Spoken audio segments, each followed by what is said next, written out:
ગુજરાતમાં સમાન civil code લાગુ કરવાની જરૂરિયાતનું મૂલ્યાંકન કરવા માટે ગુજરાત સરકાર દ્વારા નિમાયેલી સમાન સિવિલ કોડ સમિતિના સભ્ય દક્ષેશ ઠાકર અને ગીતાબેન શ્રોફની અધ્યક્ષતામાં કલેક્ટર કચેરી અરવલ્લી ખાતે એક બેઠકનું આયોજન કરવામાં આવ્યું હતું। પ્રશ્નોત્તરી ફોર્મ અને સંવાદ પ્રક્રિયા દ્વારા જિલ્લાના પ્રતિબદ્ધ નાગરિકોને મંતવ્યો અને અભિપ્રાયો લેવામાં આવ્યા હતા। ઉપસ્થિત લોકોએ પોતાના મંતવ્યો અને અભિપ્રાય રજૂ કરી સમાન સિવિલ કોડ લાગુ કરવાની સરકારની પહેલને આવકારી હતી અને સૂચનો રજૂ કર્યા હતા। મૂલ્યાંકન બાદ જરૂરિયાતના આધારે સમિતિ કાયદાની રૂપરેખા સૂચવશે।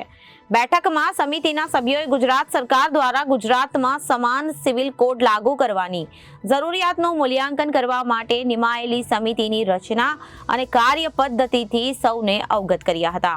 તેમજ આ મહત્વપૂર્ણ વિષય પર અસર કરતા સંબોધિત મુદ્દાઓનું મૂલ્યાંકન કરવા માટે સરકારી એજન્સીઓ, બિન સરકારી સંસ્થાઓ, સામાજિક જૂથો અને સામુદાયો, ધાર્મિક સંસ્થાઓ અને રાજકીય પક્ષો સહિત જિલ્લામાં સ્થિત સંસ્થાઓ અને તે રોજ તે પહેલા વેબ પોર્ટલ અથવા ટપાલ સરનામું સિવિલ કોડ સમિતિ ઓફિસમાં દ્વારા તેમના મંતવ્યો, સૂચનો, રજૂઆતો મોકલી આપવામાં અપીલ કરવામાં આવી હતી।